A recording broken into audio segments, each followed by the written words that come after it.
Dr. Beck, does physical therapy, is there a need for it when a person is already somehow handicapped? Maybe doesn't have a leg, maybe certain body parts just simply don't move. They're beyond it. It's done. There was an accident. It just cannot be done anymore. Would a person, go to a physical therapist there to learn how to cope with walking with one leg, for instance, or something like that? Yeah, we physical therapy and physical medicine, we really focus and have a great interest in helping people with mobility problems. Basically, people with problems getting up and down out of a chair, getting from a chair to their bed, getting in and out of a car, driving a car. These are all things, again, that affect your mobility and your ability to get around that we can really help with. Amputation is a really good example of that. People, even though they've got a prosthetic leg or a artificial leg, they still have lots of trouble getting around and frequently need a lot of training. Another condition that causes mobility problems is stroke. This is where one side of your body is paralyzed, and people have tremendous problems getting around. And a combination of physical therapy addressing the act of getting up and down and walking, and physical medicine, in which we address problems with spasms in the muscles, pain in the muscles. Both of these work very effectively to help people get up and do what they need to do, particularly with regards to getting around and getting up and down. I see. Well, makes, of course, sense.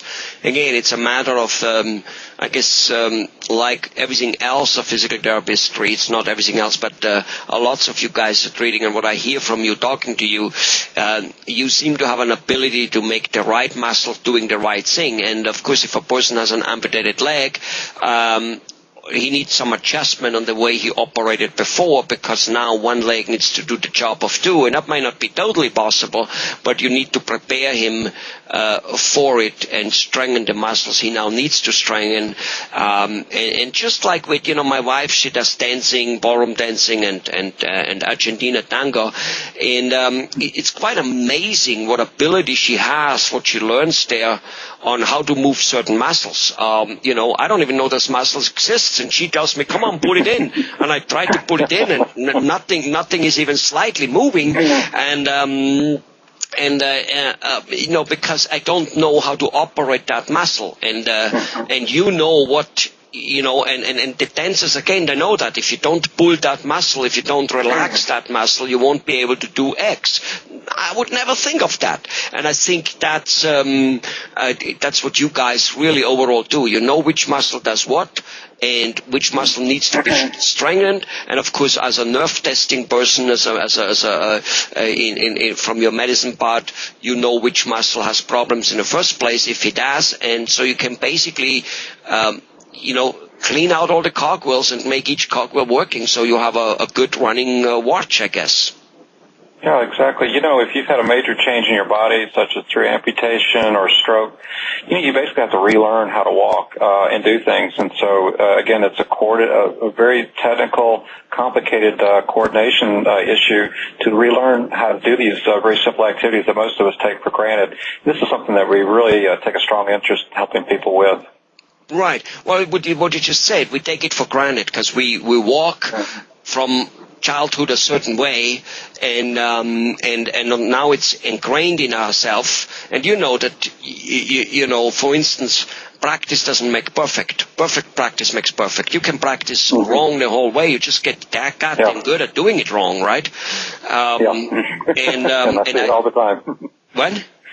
And I see it all the time where people practice the wrong way, and we have to relearn. We reteach them how to do it. Right. And when we're, adults, that just doesn't come naturally anymore. If we maybe would be born with one leg, what you teach would probably be natural to us. We would probably figure it out when we were children, but we're not.